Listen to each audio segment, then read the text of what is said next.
Hello students. तो last class में हम लोगों ने कंटिन्यूटी कंप्लीट पढ़ लिया था। हम लोगों का कंटिन्यूटी लास्ट लेक्चर में कंप्लीट हो गया था।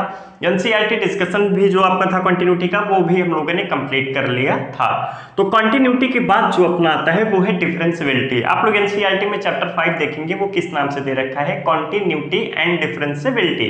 तो कंटिन्यूटी तो हम लोगों ने पढ़ लिया था, डिफरेंशियबिलिटी आज हम लोग स्टार्ट करेंगे। तो आज के लेक्चर में बेसिकली हम लोग जो आप लोग क्लास 11th में पढ़ के आए हैं लिमिट्स एंड डेरिवेटिव में, तो बस एक दो लेक्चर्स पहले हम लोग वही देखेंगे, रिवीजन करेंगे, क्योंकि हो सकता है आप लोगों को याद ना हो कुछ डिफरेंशियबिलिटी में, या फिर हो सकता है कुछ लोगों ने 11th में ना ही पढ़ा हो। इसलिए हम लोग पहले एक बार वो देख लेते हैं, बेस क्लियर हो जाएगा, फिर उसके बाद हम लोग जो है आ जाएंगे। चलिए, तो सबसे पहली बात जो आती है डिफरेंशियबिलिटी में, आप लोगों ने क्लास 11th में देखा होगा कि जो भी फंक्शन आपका डिफरेंशिएबल होता है, ऐसा तो नहीं है मैं सभी फंक्शन लिख दूंगा वो डिफरेंशिएबल होगा, ऐसा तो नहीं है ना, मैं कोई भी फंक्शन लिख दूंगा वो डिफरेंशिएबल होगा, मतलब डिफरेंशियबिलिटी को फॉलो करेगा। कुछ ऐसे कंडीशन होगी जिस पे आपका फंक्शन डिफरेंशिएबल होता होगा। वो कंडीशन आप लोगों ने क्या पढ़ा था, राइट हैंड डेरिवेटिव और लेफ्ट हैंड डेरिवेटिव अगर आपका इक्वल है तो फंक्शन आपका क्या होगा, डिफरेंशिएबल होगा। ध्यान से सुनिएगा, राइट हैंड डेरिवेटिव और लेफ्ट हैंड डेरिवेटिव जब आपका इक्वल होगा तभी आपका फंक्शन डिफरेंशिएबल होगा, अदरवाइज फंक्शन आपका डिफरेंशिएबल नहीं होगा। आगे चल के भी मैं आपको ग्राफ भी बताऊंगा जहां हमको शार्प कॉर्नर मिलता है, शार्प कॉर्नर जहां मिलता है वहां पे फंक्शन आपका डिफरेंशिएबल नहीं होता है। तो अगर आपका फंक्शन डिफरेंशिएबल है किसी पॉइंट ए पे, अगर आपका फंक्शन डिफरेंशिएबल है किसी पॉइंट ए पे, तो वो क्या आता था आप लोग ये देख लीजिए, F prime A is equal to F of A plus H minus F of A upon H. शायद ये सब लोगों ने पढ़ा होगा, फार्मूला सबको पता होगा। एफ प्राइम ए, अगर आपका फंक्शन ए पे डिफरेंशिएबल है, ए कोई पॉइंट है डोमेन में, तो जो डेरिवेटिव आता है एफ प्राइम ए, आप लोग जैसे ए पे कोई फंक्शन डेरिवेटिव है तो आप लोग उसको हम लोग कैसे डिनोट करते हैं, एफ प्राइम ए। एफ प्राइम मतलब ए मतलब क्या हुआ, जो आपका फंक्शन है वो ए पे डिफरेंशिएबल क्या दे रहा है, F of A plus H minus F of A upon H. ये फार्मूला आप लोगों ने क्लास 11th में पढ़ा होगा और इस पे खूब सारे क्वेश्चंस भी किए होंगे। लिख लीजिएगा आप लोग, अगर आपका कोई भी फंक्शन डिफरेंशिएबल है किसी पॉइंट ए पे तो एफ प्राइम में क्या होता है, F of A plus H minus F of A upon H. और आपका फंक्शन कब डिफरेंशिएबल होता है, कब डिफरेंशिएबल होता है, जब राइट हैंड डेरिवेटिव और लेफ्ट हैंड डेरिवेटिव दोनों इक्वल होते हैं, आपका फंक्शन तभी डिफरेंशिएबल होता है। चलिए, इस फार्मूले पे हम लोग एक क्वेश्चन कर लेते हैं क्लियरिटी के लिए। एक बेसिक सा क्वेश्चन मैं लिखूंगा, आप लोग वैसे क्लास 11th में किए होंगे, लेकिन मैं एक बार फिर से लिखूंगा क्वेश्चन, एक बार आप लोग इसको लिख लीजिए स्क्रीन पॉज करके। ये बेसिकली डिफिनेशन लिखा हुआ है इंग्लिश 2-3 लाइन, आपकी एनसीईआरटी में भी है, मन होगा लिख लीजिएगा, मन होगा रहने दीजिएगा। बाकी हम लोग एक क्वेश्चन प्रैक्टिस कर लेते हैं इस फार्मूले पे, ताकि फार्मूले की प्रैक्टिस हो जाए। आप लोग चलिए लिखना हो लिख लीजिए। तो ये जो एग्जांपल नंबर 1 लिखा हुआ है आपका बोर्ड पे, बिल्कुल बेसिक सा क्वेश्चन है, कोई डिफिकल्टीज कोई टफनेस इसमें नहीं है। ये क्वेश्चन सिर्फ और सिर्फ हम लोग रिवीजन के लिए प्रैक्टिस के लिए ले रहे हैं। बाकी इससे अच्छे क्वेश्चन आप लोग क्लास 11th में कर रखे होंगे। मेरा मोटिव है सिर्फ आप लोगों को बताना कि कॉन्सेप्ट्स को रिवाइज करा रहा हूँ, फार्मूले कैसे अप्लाई करते हैं।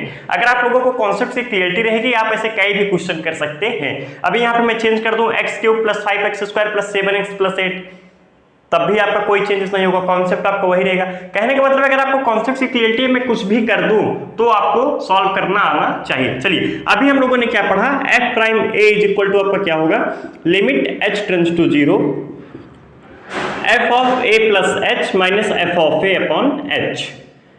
ये आपका क्या होता है, एफ प्राइम ए होता है। यहाँ पे आपका ए क्या होगा, 1 होगा, तो हम लोग को क्या निकालना है इस बार, एफ प्राइम 1। तो एफ प्राइम 1 हम लोग कैसे निकालेंगे, अब जहां जहां ए है वहां 1 रख दीजिए। Limit h tends to 0 F of 1 plus H minus F of 1 upon H. अब बात आती है हम लोग f ऑफ 1 प्लस एच और f ऑफ 1 निकाल लें। तो f ऑफ 1 प्लस एच आप कहां से निकालेंगे, यहां से निकालेंगे। आपको f ऑफ x दे रखा है, f ऑफ 1 प्लस एच कैसे निकालेंगे, जहां जहां x है वहां 1 प्लस एच पुट कर दीजिए। तो कितना हो जाएगा, f of 1 plus H is equal to 1 plus H का whole square plus 3 times 1 plus H plus 5। तो इसको हम लोग सॉल्व करेंगे, क्या मिल जाएगा, H square plus 2h plus 1 plus 3 plus 3h plus 5। तो एक बार कंप्लीटली हम लोग इसको सॉल्व कर लेते हैं। एच स्क्वायर हो जाएगा 2h प्लस 3h कितना हो जाएगा, 5h हो जाएगा प्लस 9। ये आपका क्या आ गया f ऑफ 1 प्लस h। अब हम लोग क्या निकालेंगे f ऑफ 1। f ऑफ 1 कितना आएगा, 1 इसमें पुट करेंगे तो 1 का स्क्वायर प्लस 3 इंटू 1 प्लस 5, तो f ऑफ 1 कितना आ रहा है 9। f ऑफ 1 कितना आ गया 9 आ गया। अब हम लोग सीधा सीधा पुट कर देते हैं इस फार्मूले में, f prime 1 is equal to कितना हो जाएगा, limit h tends to 0 f of 1 plus h आपका ये है, मैं लिख देता हूँ limit h tends to 0 f of 1 plus h कितना आया है h square plus 5h plus 9, h square plus 5h plus 9 f of 1 plus h minus f of 1 कितना आया है 9 अपॉन h। मेरे हिसाब से यहाँ तक सबको क्लियरिटी है। तो f prime 1 is equal to कितना हो जाएगा, आप ध्यान से देखिए limit h tends to 0 plus 9 minus 9 cancel हो जाएगा, ऊपर क्या बचेगा h square plus 5h upon h। Limit solve कर रहा हूं बस बेसिकली, और कुछ नहीं है। तो f prime 1 is equal to limit h tends to 0, तो h ऊपर से कॉमन ले लीजिए, क्या हो जाएगा h plus 5 upon h। h मैंने ऊपर से कॉमन ले लिया तो कितना हो जाएगा h प्लस 5। अभी इस h से इस h कैंसिल, एक h से एक h कैंसिल हो जाएगा आपका, तो क्या बचेगा ऊपर f prime 1 is equal to limit h tends to 0। अब कोई इंडिटरमिनेट फॉर्म नहीं बनेगा, h प्लस 5, तो h टेंड्स टू 0 है, 0 पुट कर दीजिए, आपको कितना मिल जाएगा 5, कितना मिल जाएगा 5। अब ये कोई आपका इंडिटरमिनेट फॉर्म बन नहीं रहा है तो आगे सॉल्व करने की जरूरत नहीं है, आंसर कितना हो जाएगा 5। तो ये प्राइम 1 आपको कितना मिल गया 5। कहने का मतलब है ऐसे क्वेश्चन आप लोग क्लास 11 में कर रखे होंगे, ये फार्मूला आपका होता है। मेरा मोटिव था आप लोग को फार्मूला रिवीजन कराना, जो लोग भूल गए होंगे एक बार देख लें, एक बार आप लोग इस क्वेश्चन को सॉल्व कीजिएगा, आपको कॉन्सेप्ट्स का रिवीजन हो जाएगा। तो ये था आपका डेरिवेबल x इज इक्वल टू 1 पे, ऐसा क्वेश्चन आप लोगों ने क्लास 11 में किया होगा। लेकिन आप लोग देख रहे हैं ये प्रोसीजर आपका कितना लंबा है, आप लोग यहाँ से देख रहे हैं कितना बड़ा जा रहा है। अभी यहाँ पे क्यूब कर दूं तो आप 1 प्लस h का होल क्यूब निकालते हैं तो कितना बड़ा जाता। तो क्लास 12 में बेसिकली जो हम लोग डिफरेंशिएशन पढ़ेंगे वो हम लोग कुछ अलग तरीके से करेंगे। इसको हम लोग डायरेक्ट लिखेंगे f प्राइम x कितना हो जाएगा 2x प्लस 3, और x इज इक्वल टू 1 पे पूछा है तो 2 इंटू 1 प्लस 3 सीधा सीधा कितना मिल जाएगा 5। आप लोग ओरल कर सकते हैं, बाकी आप लोग इसको लिख लीजिए। अब हम लोग एक बार उसका डेफिनेशन लिख लेते हैं, जैसे मैंने आपको किसी सिंगल पॉइंट बताया है ए पे, मैं आप लोग को जनरल डिफाइन कर देता हूं। f प्राइम x आपका क्या होगा f of x plus h minus f of x upon h। तो एक बार जनरल के लिए मैं बता देता हूं, लिखा देता हूं, आप लोग इसको लिख लीजिए स्क्रीन पॉज करके। तो मैं आप लोगों को एक बार जनरलाइज फॉर्म में बता दे रहा हूं कि आपका अगर कोई भी फंक्शन किसी भी पॉइंट्स पे डिफरेंशिएबल है, किसी भी पॉइंट्स पे डिफरेंशिएबल है, अगर आपको निकालना है f प्राइम x तो आप कैसे निकालेंगे, limit h tends to 0 f of x plus h minus f of x upon h। Limit आपका एग्जिस्ट करना चाहिए, अगर लिमिट आपका एग्जिस्ट नहीं कर रहा है तो आपका फंक्शन डिफरेंशिएबल नहीं होगा। अगर आपका लिमिट एग्जिस्ट नहीं कर रहा है तो फंक्शन डिफरेंशिएबल नहीं होगा, अगर आपका लिमिट एग्जिस्ट करेगा तभी आपका फंक्शन डिफरेंशिएबल होगा। जैसे मान लीजिए f प्राइम x, इसको हम लोग ऐसे भी डिनोट करते हैं, देख लीजिएगा y प्राइम, अगर y प्राइम लिखा है इसका भी मतलब वही है f प्राइम x। अगर आपको dy बाई dx लिखा है इसका भी मतलब वही है। अगर आपका f प्राइम x लिखा है, तीनों आपके सेम चीज है, कंफ्यूज मत होइएगा। चाहे आपको वो y प्राइम बोले, चाहे dy बाई dx बोले, और चाहे f प्राइम x बोले, तीनों का मतलब एक ही है। तो क्या होगा, limit h tends to 0 f of x plus h minus f of x upon h। बस लिमिट आपका एग्जिस्ट करना चाहिए, अगर ये लिमिट एग्जिस्ट करेगा तभी आपका फंक्शन डिफरेंशिएबल होगा, अगर लिमिट एग्जिस्ट नहीं करेगा तो फंक्शन आपका डिफरेंशिएबल नहीं होगा।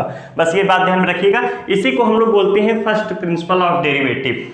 क्लास 11 में आप ये सब पढ़ चुके हैं, मैं सिर्फ और सिर्फ आप लोग को एक बार रिकॉल करा रहा हूं बस। अगर आपका फंक्शन लिमिट एग्जिस्ट करेगा तभी आपका फंक्शन डिफरेंशिएबल होगा, और इसी को हम लोग क्या बोलते हैं, first principle of derivative. Means ये आपका क्या है, फर्स्ट, इसका हम लोग जो है सिर्फ एक बार ही डिफरेंशिएट कर रहे हैं। अभी आगे आप चलेंगे, आगे आपको जो है मैं आप लोगों को ये भी बताऊंगा y डबल प्राइम कैसे निकालते हैं, और इसको हम लोग बोलते हैं D square Y by D X square. दो बार डिफरेंशिएट करेंगे किसी फंक्शन को, आगे जो है हम लोग ये पढ़ेंगे। आप लोग इसको अभी रहने दीजिएगा, बस आप लोग इसको लिख लीजिएगा, इसको हम लोग क्या बोलते हैं, फर्स्ट प्रिंसिपल ऑफ डेरिवेटिव। तो जनरलाइज फॉर्म में आपका यही होता है, limit h tends to 0 f of x plus h minus f of x upon h, f prime x आपका यही होता है। अगर आपसे f प्राइम 1 पूछेगा तो आप x की जगह क्या करेंगे 1 पुट कर देंगे। अगर आपसे f प्राइम 3 पूछता है तो आप क्या करेंगे x की जगह 3 पुट कर देंगे। बस आपको फार्मूला कॉन्सेप्ट की अगर क्लियरिटी है, फार्मूला अगर आपको अप्लाई करना आता है तो आप लोग क्वेश्चन सॉल्व कर ले जाएंगे।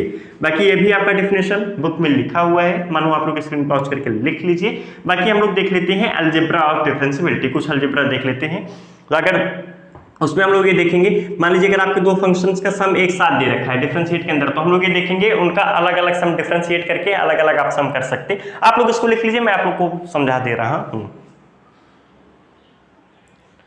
तो हम लोग अब algebra of derivative of functions देख लेते हैं। क्लास 11 में आप लोग ये दिया होगा, आपकी एनसीईआरटी बुक खोलेंगे क्लास 11 की, तो उसमें आपको कुछ इस तरीके से डायग्राम बना हुआ दिखाई देगा algebra of derivative of functions में। चलिए देखिए, तो सबसे पहले क्या आता है, अगर आपको ऐसे सम दे रखा है किसी भी डिफरेंशिएशन का, तो आप लोग इसको अलग अलग लिख सकते हैं। Means d by D x f of x plus d by D x g of x, sorry d by D x d by D x g of x. मेरे हिसाब से सबको क्लियर होगा अलजेब्रा से। इसको आप कैसे लिखेंगे, इसको आप सब्ट्रैक्शन के फॉर्म में लिख दीजिए, d by D x f of x minus d by D x g of x. अब इसके बाद वाला इसको हम लोग बोलते हैं प्रोडक्ट रूल। हो सकता है कई लोगों को ये भूल जाते होंगे, ये भी भूल जाते होंगे। मैं आप लोगों को एक तरीका बता रहा हूँ, इसको आप लोग कैसे याद कर सकते हैं। जब भी आपको प्रोडक्ट में दो फंक्शन दिखे और उसका डिफरेंशिएट करना है, सबसे पहले आप क्या करेंगे, एक फंक्शन को, किसी एक फंक्शन को, ध्यान से सुनिएगा, किसी एक फंक्शन को कांस्टेंट मानिए और दूसरे फंक्शन को डिफरेंशिएट कीजिए, प्लस फिर उसके बाद अब आपने पहली बार जिसको कांस्टेंट माना था, अब आप उसको डिफरेंशिएट करेंगे और पहली बार जिसको डिफरेंशिएट किए थे उसको कांस्टेंट मानेंगे। कुछ नहीं समझ में आया, मुझे पता है, मुझे खुद नहीं समझ में आया मैं क्या बोला। चलिए देखिए मैं क्या कह रहा हूं, सबसे पहले आप क्या करेंगे, किसी एक फंक्शन को कांस्टेंट मानेंगे। चलिए मैंने f ऑफ x को कांस्टेंट मान लिया और मैंने किसको डिफरेंशिएट किया, दूसरे फंक्शन को, d by D x of g of x। ध्यान से देखिएगा, मैंने पहले फंक्शन को कांस्टेंट माना, दूसरे फंक्शन को डिफरेंशिएट किया, प्लस इस बार क्या करूंगा, जिसको कांस्टेंट माना हूं उसको डिफरेंशिएट करूंगा और जिसको डिफरेंशिएट किया उसको कांस्टेंट मानूंगा, g of x d by D x of f of x। मैं यही समझाना चाह रहा हूं, मेरे हिसाब से सबको क्लियर है। पहले मैं एक फंक्शन को कांस्टेंट माना, फिर दूसरे फंक्शन को डिफरेंशिएट किया, इस बार जिसको डिफरेंशिएट किया था उसको कांस्टेंट माना क्या, और जिसको कांस्टेंट माना था पहली बार उसको डिफरेंशिएट किया क्या। तो बहुत ही सिंपल है, इसी को हम लोग बोलते हैं प्रोडक्ट रूल। आप देखेंगे कई बार आपको इस तरीके से फंक्शन डिफरेंशिएट के लिए दिया जाएगा, sin 2x into cos 3x, इसका डिफरेंशिएट बताइए। इसके लिए हम कोई अलग से फार्मूला नहीं निकालेंगे, इसके लिए हम प्रोडक्ट रूल ही लगाएंगे। पहले बता दें, इसलिए फार्मूला आपको पता होना चाहिए। पहले हम एक को कांस्टेंट मानेंगे, दूसरे को डिफरेंशिएट करेंगे, फिर प्लस दूसरे को कांस्टेंट मानेंगे, पहले वाले को डिफरेंशिएट करेंगे।